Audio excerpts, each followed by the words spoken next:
پوری دنیا میں اسپیشلی پاکستان میں ووٹرز ڈے کے طور پر منایا جاتا ہے۔ اسی سلسلے میں آج کا یہ پروگرام ترتیب نظام جمہوریت کی تاریخ اس سے مختلف صحیح کہ فلاں امیدوار میرا پسندیدہ ہے، میں فلاں کو رکن اسمبلی یا صدر منتخب کرنا چاہتا ہوں۔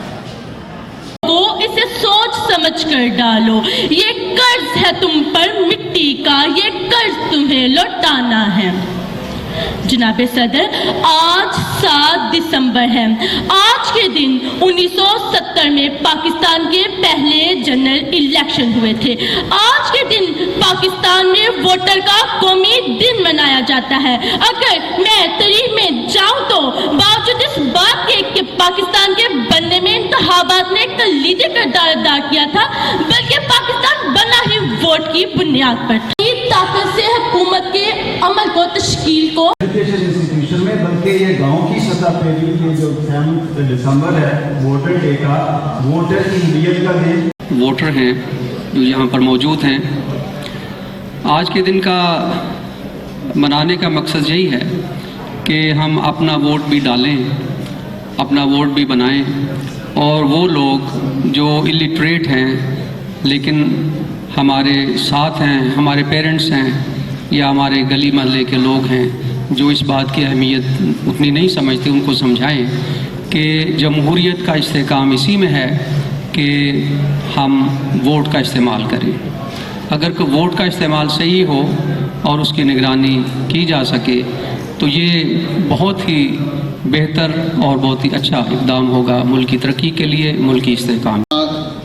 کہ یہ ضروری نہیں کہ آپ کو سیاست میں دلچسپی نہ ہو، یہ ضروری ہے کہ سیاست آپ کو بہت حد تک متاثر کر سکتی ہے۔ ووٹ،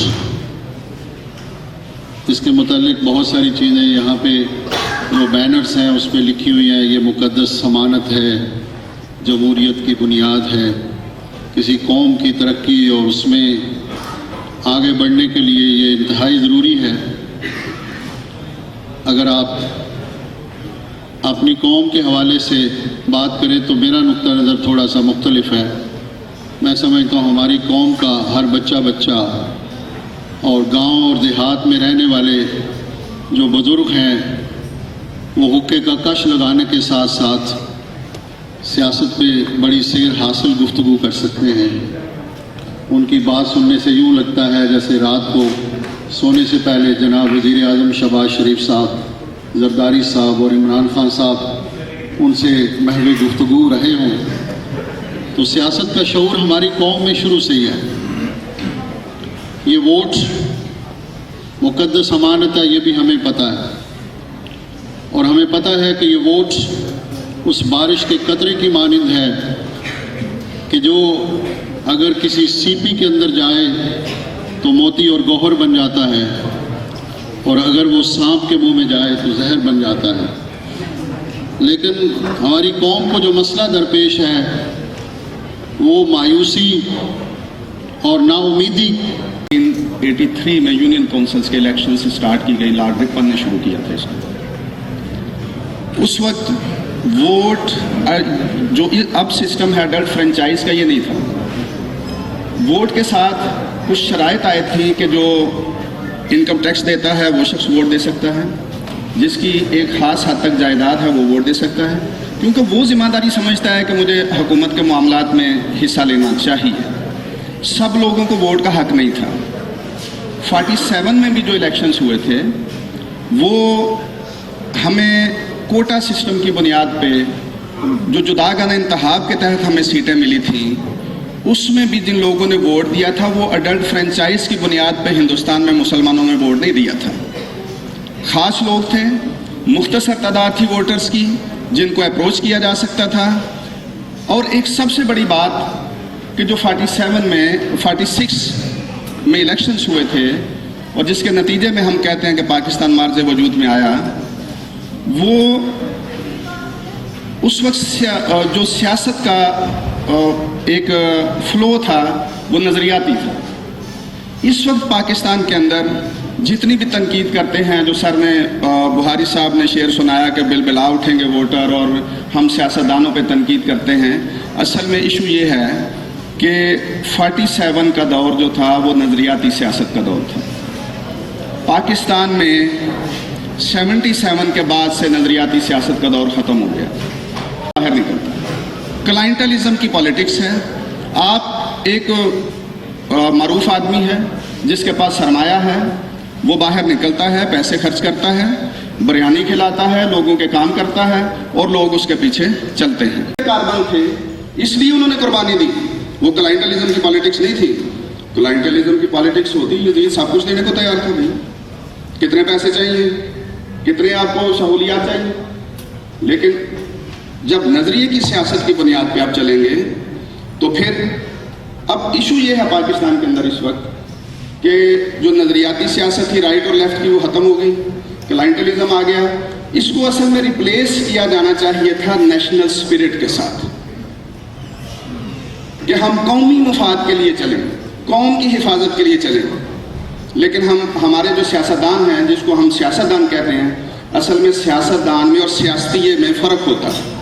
ہسٹری کے بارے میں، تاریخ کے بارے میں، لیکن جو میرا تھوڑا بہت علم ہے وہ میں آپ کے ساتھ ضرور شیئر کروں گا.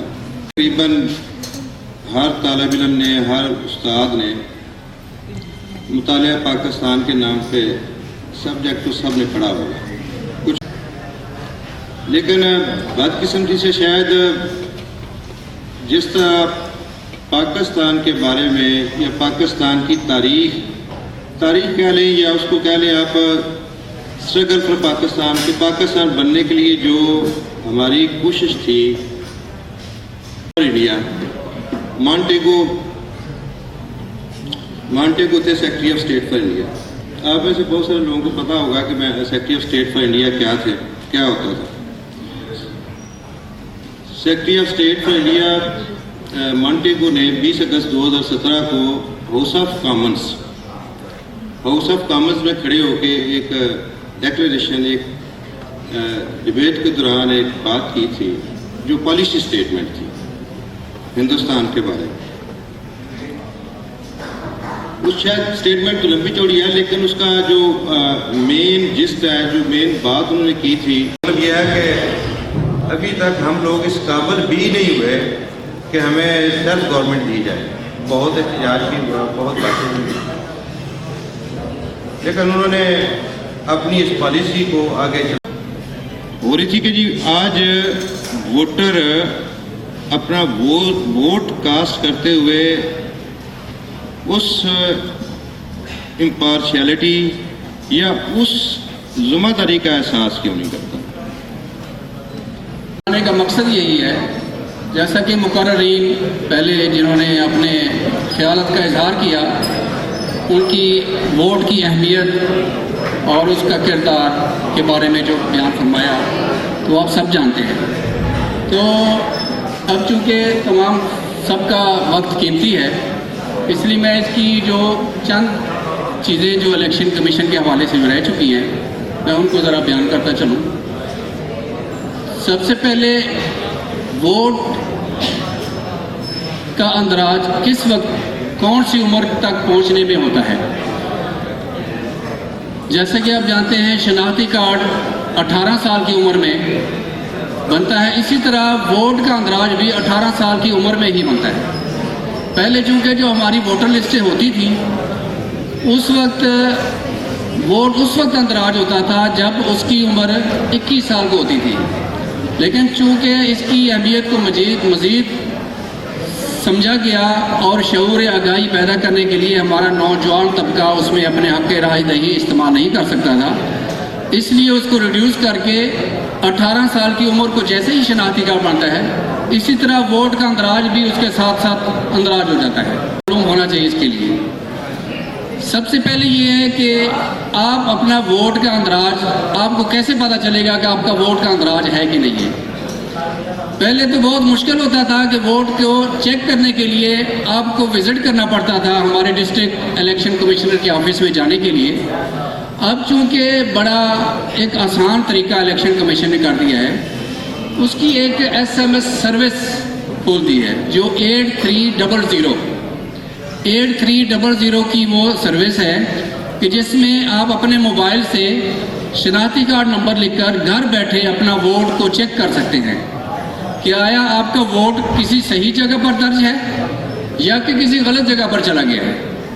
اگر صحیح جگہ پر ہے، آپ سمجھتے ہیں کہ یہ آپ کے اپنے جہاں پر آپ رہتے ہیں، جہاں آپ کا ووٹ کا اندراج وہیں پر ہے، تو پھر تو ٹھیک ہے۔ یہ ہمارا ووٹ کچھ بھی نہیں کر سکتا، جیسے بارش کا قطرہ کی وہ مثال دی گئی ہے کہ بارش کے قطرے کی طرح آپ نے اپنے ووٹ کو کاسٹ کرنا ہے۔ پہلا ووٹ، ایک ووٹ اپنے آپ کے قوم کی تقدیر کو بدل سکتا ہے، اس لیے آپ یہ نہ سمجھیں کہ ہمارے ووٹ کی کوئی اہمیت نہیں ہے۔ اس کے